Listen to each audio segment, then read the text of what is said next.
Hello, everyone. Welcome to the Texas Devil Running Talk Show. This is your host, Briston Rains, and today we have Cam from the Ridge Runners. You want to say what's up? Hey, what's up, guys? And we have a lot of awesome topics. So Ridge Runners, they're like a talk show pretty much, and they have like a live show they do. And some of the main topics we're going to go over is what is Ridge Runners, what made you want to start or made y'all want to start a podcast, and do you see Ridge Runners more as a business or a hobby? And then we have a bunch of subtopics. I'll go ahead and list those off real quick. If someone's thinking about starting a podcast, what advice would you give them? What do your friends and family think about it? Who's your dream running celebrity to have on the show? And are y'all going to drop merch sometime in the future? And then we got some other questions. But yeah, just to go off the main topic, tell us a little bit about Ridge Runners. Yeah, so this is actually a hard question for me to answer all the time because people are like, well, what is Ridge Runners? And I'm like, well, it's only spelled with one N. So if you say it to say, but basically, I most often answer is that YouTube channel that does a live show, sort of like live show. We now do Voss Talks, our call-in show. Wesley Harton, who's sort of like the driving force behind most of this stuff for us, he really wants to like engage with the community and like get more people involved. And so live shows are great because YouTube has a live chat, right? But it's just like, how can we bring on every person as a guest to ask their questions, right? Kind of like sports talk radio kind of does, you know? And so we're going further in that direction. But we've also done race films in the past. We've made event trailers for race companies that are putting on events. You know, we'll come out and we'll film some stuff and we'll put together like a trailer that they can throw up on their website. We're working right now on a film that we hope is going to be feature length about the Rim to River 100. It was the first 100-miler in West Virginia. We went there in November. I had such a great time there. It was just so much fun chasing everybody around and filming everything. So it's sort of in the same vein as like, well, what is like, Ginger Runner's channel? It's like a YouTube channel. He's got like a live talk show that he does too. He makes these race films. He makes music. We don't make music, right? But now we've got like a sports talk show essentially. We've got quite a few irons in the fire, so to speak. And sometimes saying that, we're a YouTube channel feels a little reductive because that's the kind of thing. Either you're like a TikTok influencer or you're like a child that has a YouTube channel. And we're all like fairly serious adult men. So yeah, that's usually like the simplest way of saying it. But ideally, this is going to keep growing and we're going to become a lot more, John, who's our other producer, is just like a technology whiz. He knows how to do like all those things and moderate everything. Him and Wesley in general are way more on the ball with that kind of stuff. So And how I many kind of how many think, guys do y'all have on the team? It looked like y'all had quite a Mhm. bit. So it's three of us right now that are sort of like the boys, so to speak. It's me, John, and Wesley. Michael Owen obviously made some appearances early on. He was sort of like one of the founding members. He had to leave. There was just a time commitment thing. Now we're bringing Nick Voss on to be part of like the Voss Talks as the talk show, right? Because he's the closest thing I think there is to sort of like an encyclopedic knowledge of ultra running. He's the guy where if you ask him, well, who finished third at so-and-so 100 miler in 2009, he probably knows the answer somehow. So he's really great for that, but he's not sort of like on the masthead, so to speak, the way we are. At least he isn't yet, especially living out in Denver like he does, even though he's from Ohio, right? It's like, we need to keep things East Coast. Yeah. But yeah, so it's the three of us now. We're definitely open to sort of people. We've been talking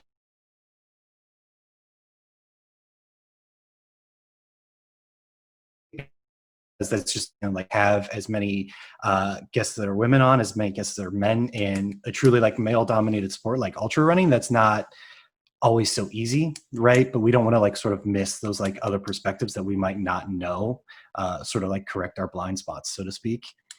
Yep. Yep. That's awesome. And also, I wanted to add to that. I saw an article published by I think it was a Canadian running magazine. And they Mm-hmm. said over the pandemic that there was an increase of 7% of female ultra runners or trail runners. introduced into the sport, which I thought was really cool. And I went to the trail running conference in Fayetteville, Arkansas, about a month back, I think, and they were really pushing, especially for the race directors, Mm-hmm. to encourage getting more women to the sport because it is such a male dominated sport. So yeah, I thought that was really interesting though, and I think that as like over time we will definitely Mm-hmm. see a lot more women just coming into the sport.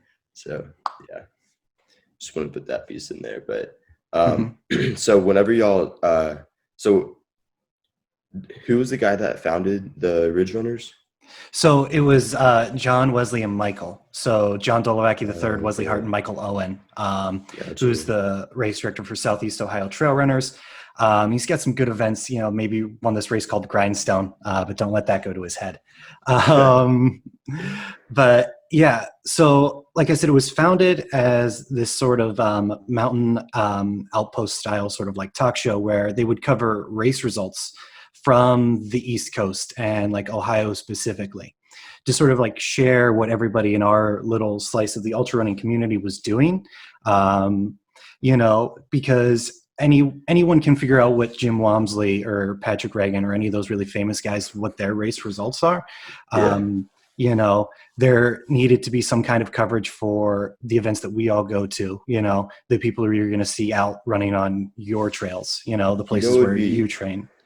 yeah. Like this just popped in my head. But what if someone made a Mm-hmm. podcast to where it was like called Back of the Pack podcast or something, and they did interviews with Mm-hmm. people that have finished like in the back of races because a lot of people on podcasts they're always talking to the first place people. So what if they had one to where it was like the back of the pack people? I feel like that'd be cool. Just an idea Mm-hmm. that popped in my head based on what you said right there. Mm-hmm. So what? Oh, you kind of already covered the second topic. What Mm-hmm. made y'all want to start the running podcast? So you said it started out as like a kind of like a results type of thing. Yeah, where it was called The Rundown. They're still all up on YouTube. You can go see them, but it was just covering the race results from east of the Mississippi, some local community things. Okay. Um, and it grew into, originally there was a podcast called Trail Talk. And this was all before I joined the channel. For those of y'all who don't know, I just joined the channel very recently because Wesley had some work commitments and I was a friend of his and I sort of took over and filled in that like host role for him a little bit while he was dealing with that stuff and really kind of kept the thing going. Um, but that other podcast sort of died out as we started doing the live shows more because we were getting more engagement with the live show. People could ask their own questions for the guests. you know I'm not sure if you've ever been listening to a podcast and all of a sudden you thought, well, like, why don't you dig into that, right? Like, this guy asks a question, right, and the guest gives like a great answer and there's like so much in that answer that you want to know more about, right? Like, well, tell me the specifics, or like, tell me more about this thing, and the host just moves on, right? They have like a next scripted question, or they're just Yeah. like, well, what sponsors do you want to plug? And I'm like, I can figure out if somebody's sponsored by somebody. Yeah, you that's why know Gender Runner's live now because they saw that, and like I see that too when I'm mm-hmm. listening to podcasts, which is why I want to do this live eventually. When I'm listening to a podcast, I want to like there's some things to where I really want to know, but they completely like it's like the host they didn't even think Mm-hmm. about asking them. So yeah, I could definitely. That's why I'm glad y'all are doing it live. So yeah, I definitely agree with that. And I feel like Mm-hmm. a lot more running podcasts need to expand in that too, because there's a lot that I listen to that are just they're not live, and I want to expand this one to where it is live as well. And I did do that on Mm-hmm. Instagram. I set up like an Instagram live on the side. I said we're in a podcast, ask away. And I did that one time, but yeah, yeah, I definitely agree with you, and I'm glad that y'all are kind of expanding to that level. Um, I'm gonna move to a one of the questions I ask every guest. There's actually two of them. We'll just go with the first one. What's your biggest weakness?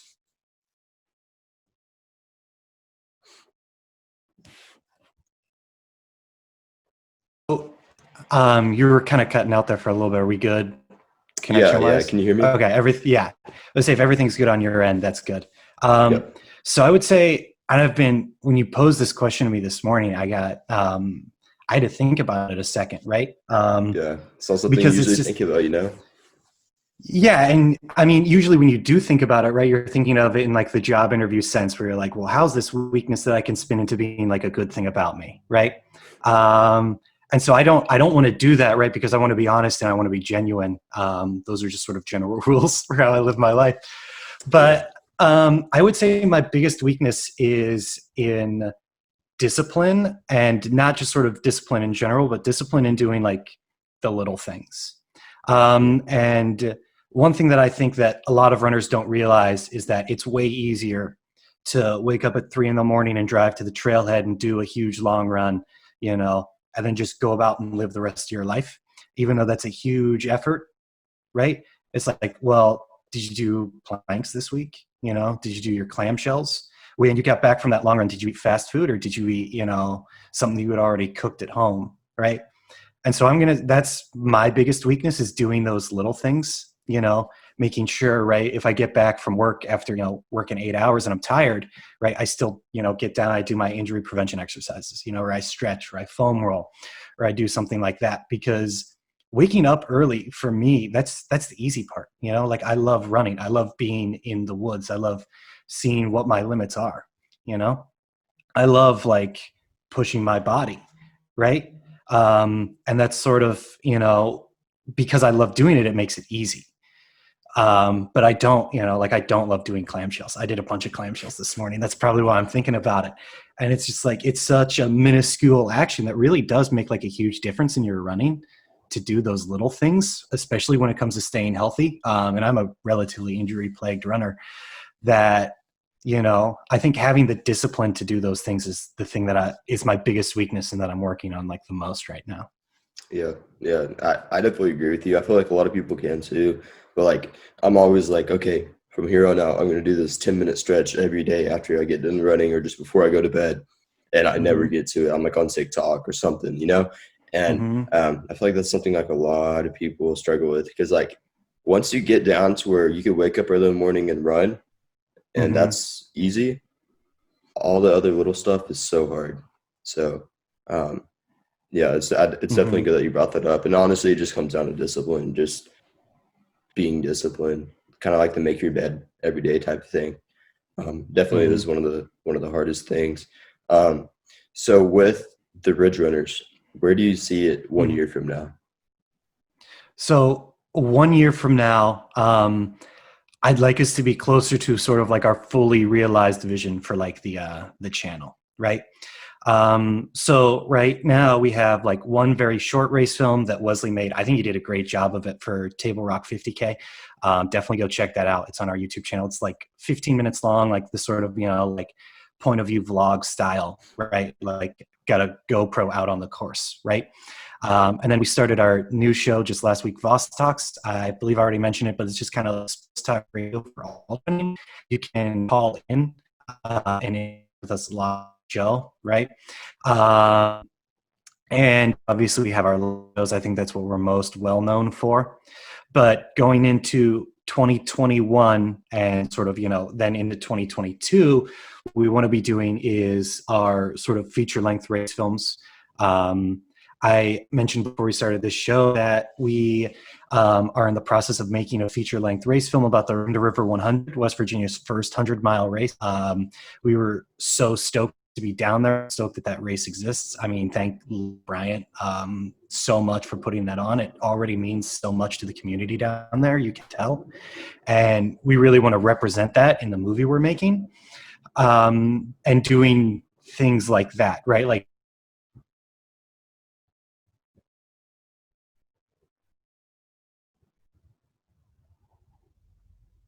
Coast, you know, over on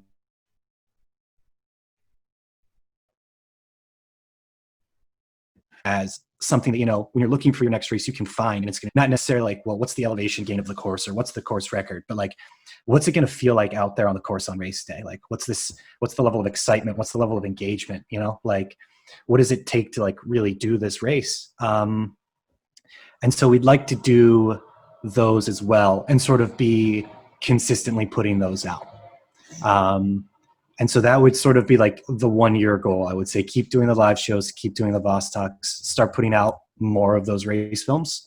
I'm not going to put an exact number per year on it yet. I know Wesley wants to, but I'm not going to put that out there.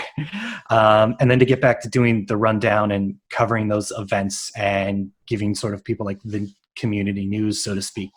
And in general, just sort of like making more content and just like getting it out there. Yeah, that's awesome. And I feel like in the past year or two, like Ginger Runner, they haven't been really making films, especially Mm-hmm. since the pandemic hit. There hasn't been any, and there's not really.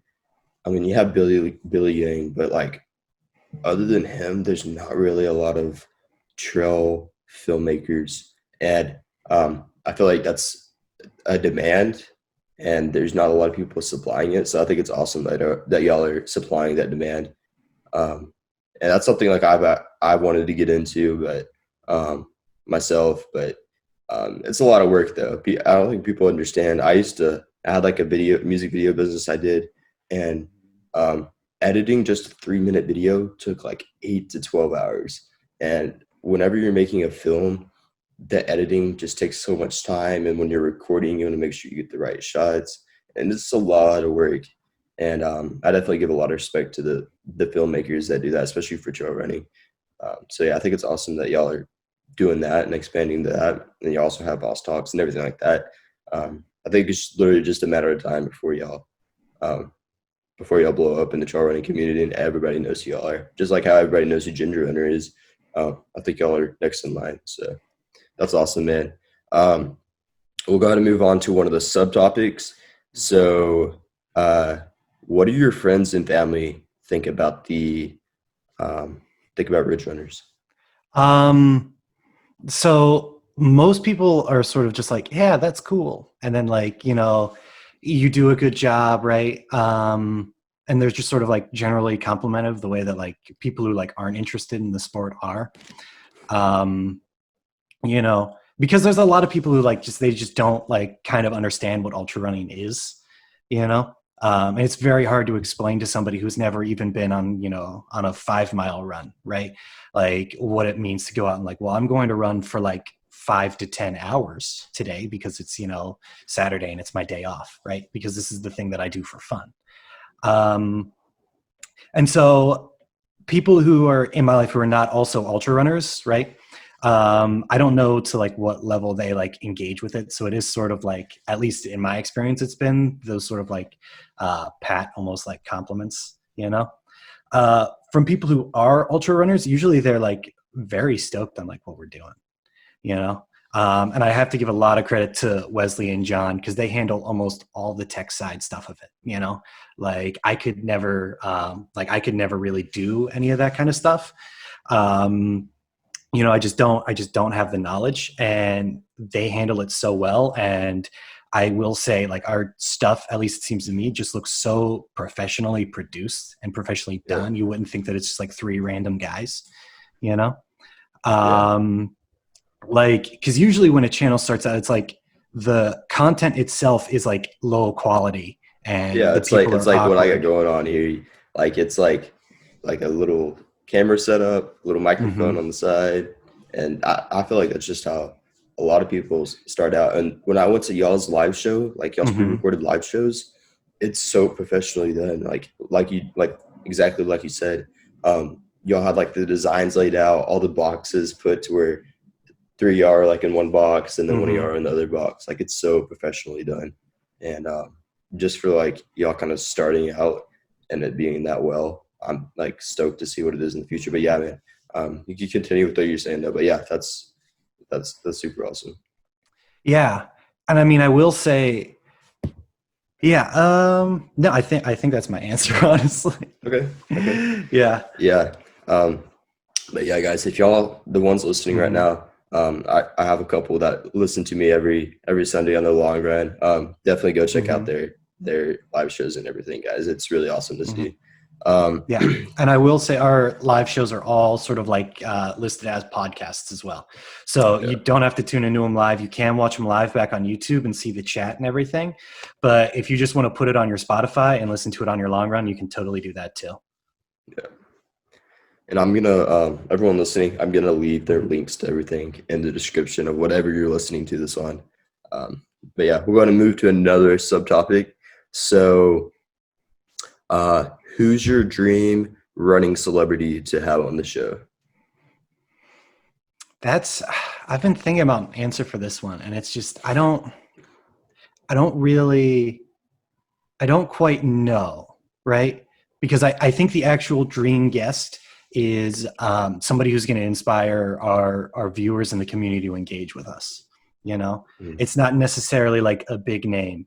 So sitting here and being like, well, I'd love to interview like Knox Robinson or Courtney DeWalter or somebody like that. It's like, well, I think that's coming from like a place of like, I would like to interview them, right? And that's sort of not what we're doing with the live shows. And that's not like our goal. You know, we want to get people to engage with these people who are in their community and in these races, right? So I'm going to say like our dream guest is the person who's going to get the most engagement from our viewers and the people who our viewers most want to see on the show. Yeah, that's an awesome answer. You answered that perfectly. You see a lot of small running podcast, and you see them interviewing, Courtney DeWalter, but their engagement's not super high. You got all these huge guests on their list, but they don't have a Mm-hmm. super high engagement because everybody interviews Courtney DeWalter or Jim Walmsley. It's kind of like an oversaturated market a little bit to interview some big running celebrity. I think it's awesome how you answered that and how you want people that are going to engage and bring the most influence. Like you answered that perfectly. That was really good. Um, so we'll go ahead and go back to one of the main topics. Mm-hmm. Um, do you or y'all do y'all see Ridge Runners more as a business or a hobby or So something else? um, honest answer right now is we're in a period where it's beginning to transition to more of that like side hustle stage, right? um Not to get too specific about anything, but it's definitely at the moment it's definitely a hobby, and in the past it's been a hobby, right? And it's definitely been a little bit of a labor of love. Like I mentioned, you know, I don't have the tech skills that John and Wesley do, and I've got all the respect and admiration for those two dudes for everything they do with like making the show look professional, because I know like they'll be up at 2 a.m. after working all day, like working on graphics for the show, you know? And my job is mostly like writing interview questions and then asking questions, you know? And for me, like that's very easy. Right. And staying up late at night to do that, right, feels like less work than that. Right. So it's definitely kind of like this hobby that's a labor of love. And it's sort of, I definitely think it's transitioning now more to sort of like, as it grows, this is a side hustle. This is like a legitimate thing that we're also doing.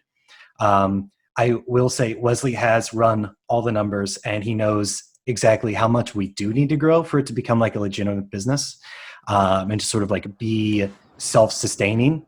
So he knows like all of that stuff. And I would definitely say we're in that like transitory period where we're building towards making this like a full-time gig. We're building towards making this something that it's the only thing we do, you know? And even though we might still be up at 2 a.m. working on these things, it's just, you know, that's because that's when we're doing it the best, you know, not Yeah. because we have to be. Yeah, and I feel like you guys are hitting it just at the right time.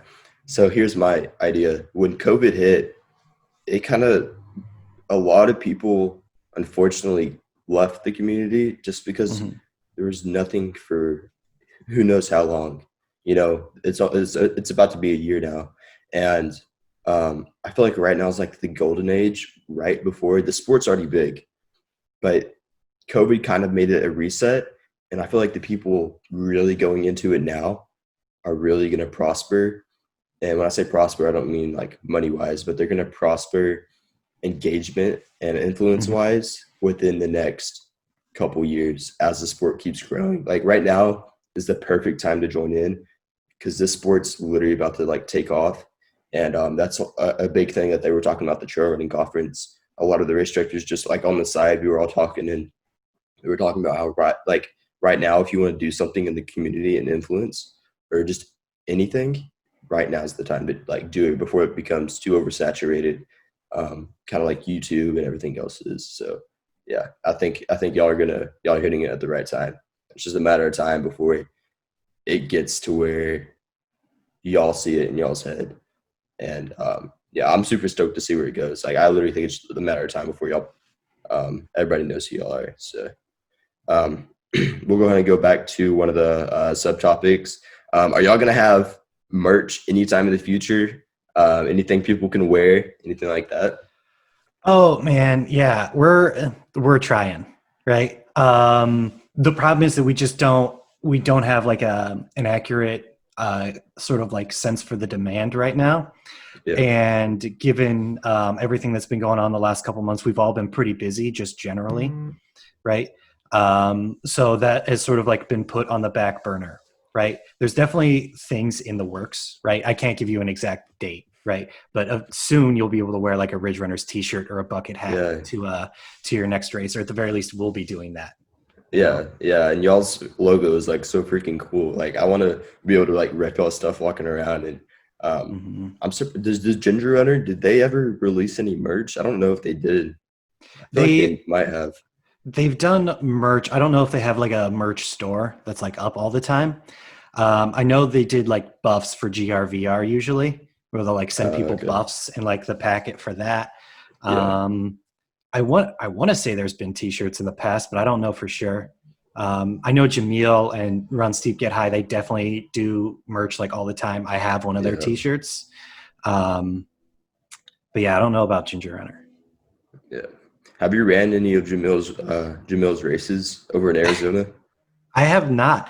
Yeah. I know people. My good friend Jamie Hanks ran Black Canyon 100K, and he said it was great. He was very complimentary of it. But I've actually run very few races, all of them in the state of Ohio. Just because up until basically this August, I was full-time college student working full-time as well. So I had very limited time left to sort of like live my life, and most of that life was consumed by ultra running, to be fair. Um, but being just that that's the position I was in, I didn't, I feel like have the training necessary to like undertake like a larger race, like one of those, like, and I didn't have the time or the money to like both pay the race fee and like fly out to Javelina, you know, and do all of those things. I'm now getting to a point where it's like those like options are on the table. And then I look at like my 2021 goals and it's just like Ohio, Ohio, Ohio, Ohio, West Virginia, Ohio. I'm like, okay, well, Yeah. I What state definitely, do y'all live in right now? Is it West Virginia? we all live in Ohio, and we've Oh all yeah. kind of bounced around Ohio a little bit. I'm originally from Appalachian, Ohio, Tuscarawas County specifically. Nobody ever knows where that is. Yeah. But it's basically just sort of Ohio's Appalachian region. Wesley, John, and Michael all met when Michael was actually the trail running teacher at Ohio University, which is in Athens, Ohio, They so have a trail southeastern running Ohio. teacher. Yes, he was. That's He taught awesome. trail running as an elective course, and that's where they all met and how they became friends. And I met them at races, at running Michael's races, actually. So specifically, the Thunder Bunny 50K, which is a great race just outside of Athens. I know Training for Ultra Rob has written about it. It was my first ultra ever. It was 90 degrees. I went out so fast. I blew up like so hard. It was quite the learning experience. Um, and then also running Ohio's Backyard Ultra at the McChesney Ridge Athletic Club, just outside of Oh yeah. Lucasville, Ohio. So another really small town, and Reese has got such a beautiful property down there. I'm already signed up for it again this spring. I love being down there. When they say it's a backyard ultra and you're running around a guy's backyard, it can be a little misleading because he does have 72 acres, right? And you do kind of get out in Mm. the woods a little bit. But also, the night before the race, he made me a coffee, or not the night before, the morning of the race. Like I slept in my car, like true ultra running dirtbag style, and like walk up the hill to his house, and he's like making people coffees. And it's like there's 75 people like in your yard right now, man, and you're making us all coffee. That's um, awesome, man. so yeah, him and his wife, sadly I forget her name right now, but they do a great job of bringing us all in and hosting us, and Michael does a great job putting on that race. And that's sort of where I really sort of like first engaged with the community. It's where I met Wesley, most of my ultra running friends, right? Like Alex Jackson, Jamie Hanks, Chadwick Robinson, all those guys, you know? And just the style of that race really got us all, we were just having a blast, you know? And I encourage everyone to try a backyard ultra at least once, even fast guys, who they want to run each lap in 40 minutes and they sit down and they get bored. Speaking about one guy in particular right now. But yeah, even those guys, right? Because it's just such a different level of engagement from the majority of your races where, you might run with somebody for 5 or 6 miles and have really good chats and have a really great time with them. But in that backyard format, you see everybody all the time. I was running with the race leaders. I ran laps with Gabe and Troy and Mika, and then I also ran laps with people who were in the back of the pack. I ran laps with, Wesley and Alex, right? Like those are just such great events. I really encourage anybody to come do them. And also anybody who thinks Ohio's flat to come do these races. It's definitely sort of like still that Appalachian Plateau. If you've only flown over the state of Ohio, you don't realize how rich the sort of like southeastern part of the state is with just sort of like that untamed terrain, where you can sort of get back out into things as they're sort of supposed to be, Yeah. Yeah. And personally, I really want to do one of those. Like those seem so fun to do, those little backyard ultras. And there's not any. So I live in the Dallas area, and literally within like a 200-mile radius of Dallas, there's not one of those races. Like it doesn't exist, but like we have so many ultra and trail runners here. So what I've done, and for everybody listening, this is for y'all. And if you ever want to come out to Texas, feel free. But I've put together a race plan for a race called the Backland, and it's a backyard ultra, but it's called the Backland just because it sounds super cool. And it's a last man standing endurance run, but it's a looped run. And I found this guy on Lake Texoma. So all you guys that live in the North Texas area that listen to this, you're gonna know where this is. So Lake Texoma, there's this guy that owns about, I don't know how many, it's about 4 miles worth of trail that you can get out of it. We're going to be putting on a last man standing race there in next year of November. So 2021 in November, we're going to bring North Texas finally something that they want and supply the demand. So if y'all do want to do like a backyard ultra like he's talking about, you don't want to go all the way to Ohio, you just want to stay local, this is the race, guys. I'm super excited for it. And we have all of the Texoma Marina parking lot. So there's not really a limit on the amount of people. So, hey, all y'all can sign up though. Just wanted to plug that in there. But yeah, dude, like I really want to, I still have yet to run my first ultra. I'm only 18 right now. And I was supposed to have an ultra or 50K I was supposed to do in Arizona. And I think it was actually supposed to be this weekend. And I got into the water. It was our Vipa race. I got into it and I got into the race as a 50K. But I'm putting on a race next week. So it was going to interfere with that. So I wasn't able to do it. But dude, I want to get into ultras like as soon as I can. And it's kind of hard because like my college coach is like, he's like, I don't want you running more than like 15 miles, just because of slow twitch and everything like that. So it's really tough right now. But yeah, backyard ultras though, those look so fun. And you said it was Big's backyard ultra, right? No, so it's Ohio's backyard ultra. Big's backyard ultra is Ohio. the original one in Is Tennessee. that the big one? That's Laz's one, yeah. So Okay. in Ohio, there's two Laz, backyard ultras. Yeah, it's Ohio's backyard ultra, which is the one that Michael puts on, the one that I've done, and then there's also Bob's Big Timber backyard ultra, which I have not done, but I know a lot of people have done it. They all say that it's really great. Maybe don't stay in Texas for your backyard ultra. You can also come and do one in March in Ohio. Yeah. There's Or you literally can like do none both, here, dude. right? Yeah, I think there's one here actually. There's one, and it's like at some park or something, and I don't think it's like an actual event. It's just like a get together type of thing. Okay. But yeah, there's like literally none here. So I think it's so cool that all y'all are doing that, like up there, kind of in that area. You said Laz was putting it on. Is that his name? So Lazarus Lake, right? Gary Cantrell, I want to say is his real name, the Barkley Marathons guy. Yeah, I was about to That's say, one of is his that the races. okay? Is yeah, one of his races is the Big Dogs Backyard Ultra. He invented the format, and a couple years ago, he was just like, I want other people to start putting these on. And sort of some of them are like feeder races, right? Where if you like win this one, you get the golden ticket and you go to the big Oh dance yeah, in I messaged him Laz's about that. backyard. Yeah.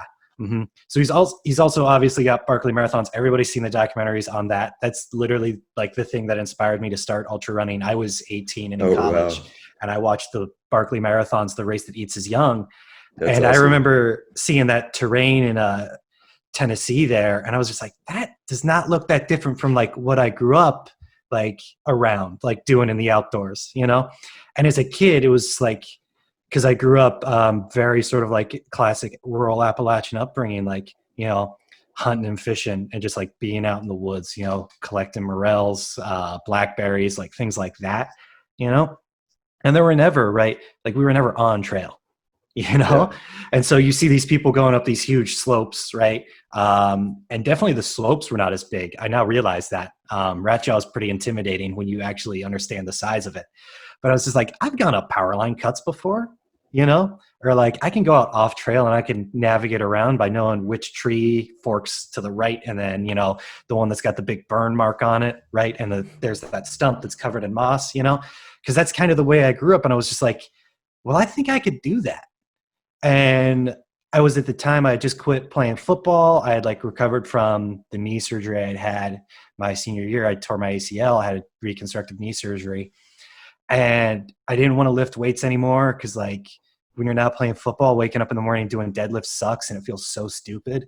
Like it's so pointless to be like 18 years old in college and be like, well, I want to be big and strong. And it's like, well, why? You wanted to be big and strong to be a good football player, you know?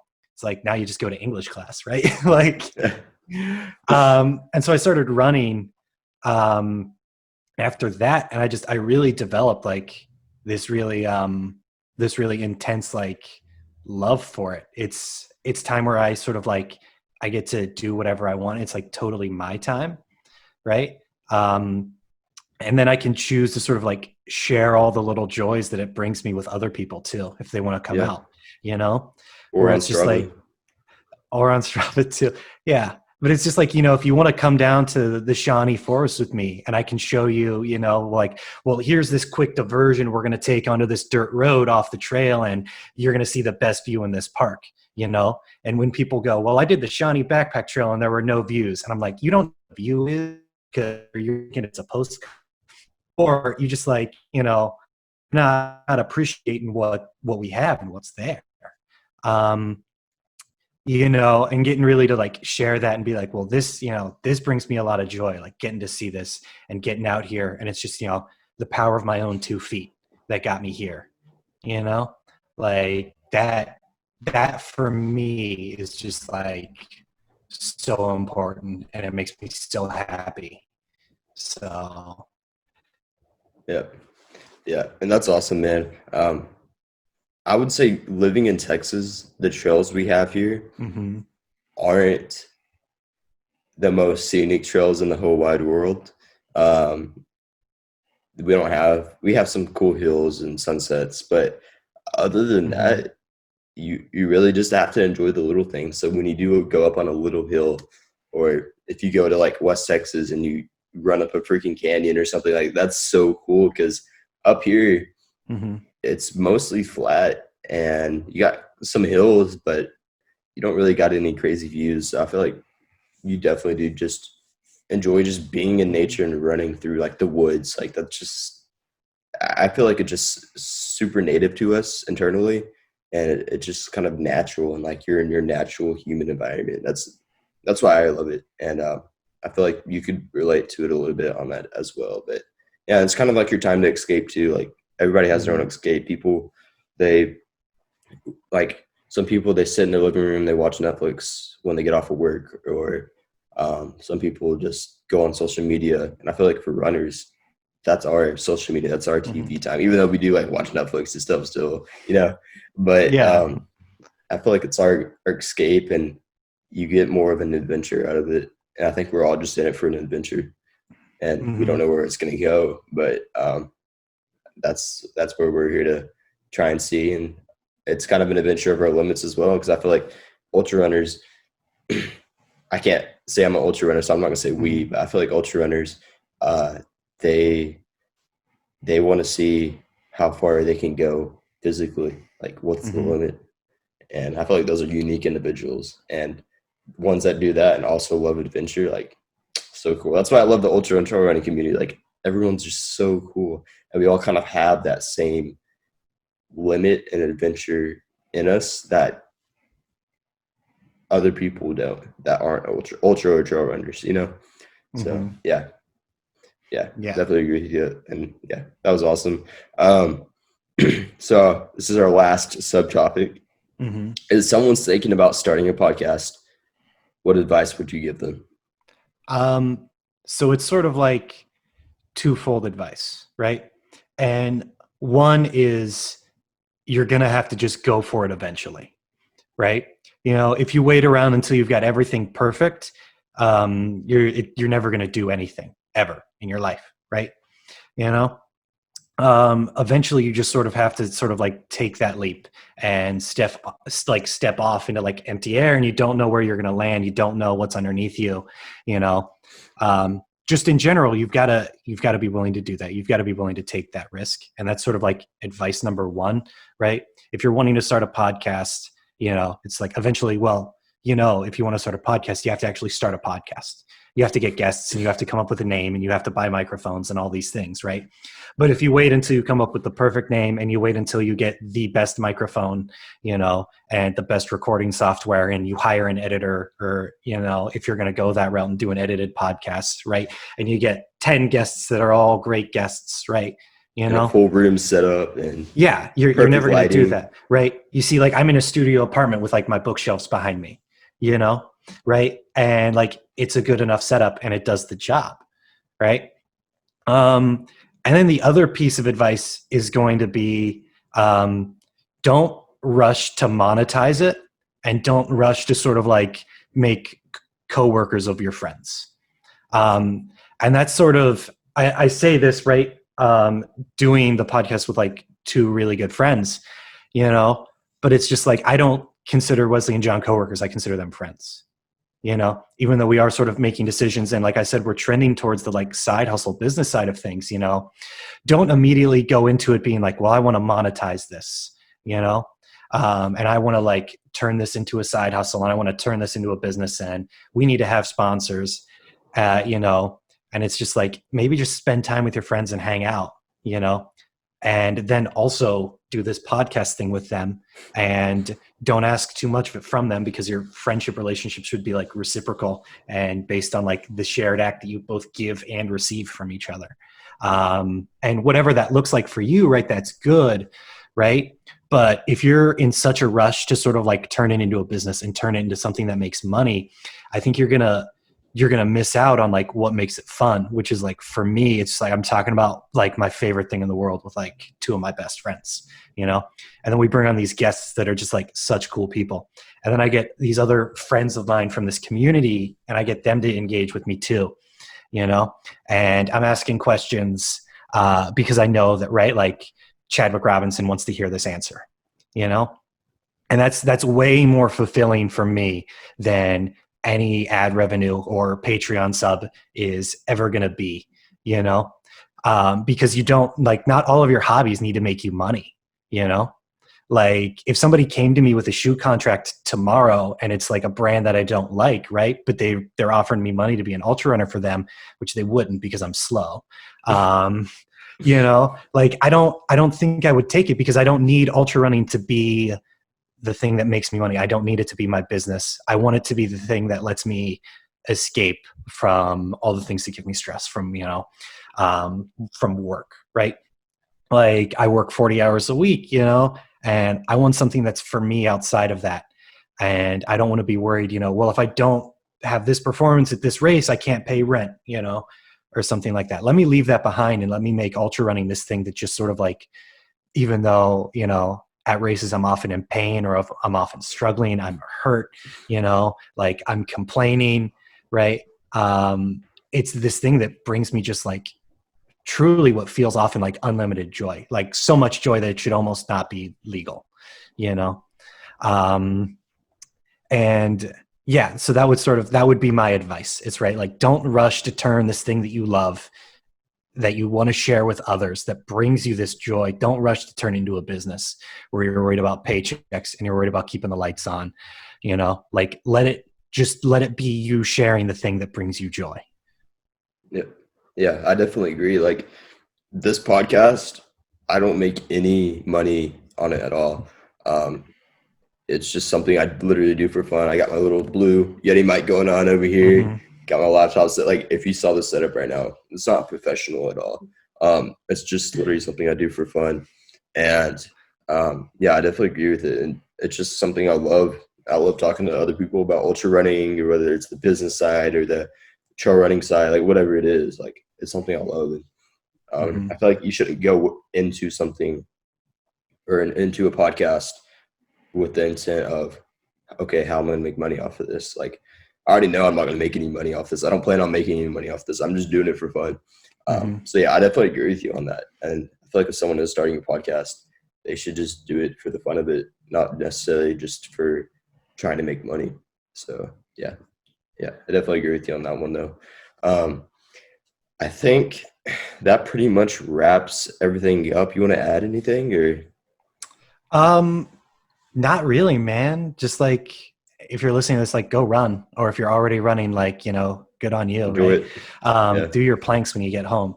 Um, but yeah, I'll plug the show, right? Like it's Ridge Runners, spelled with one N on all the social medias. It's on YouTube, right?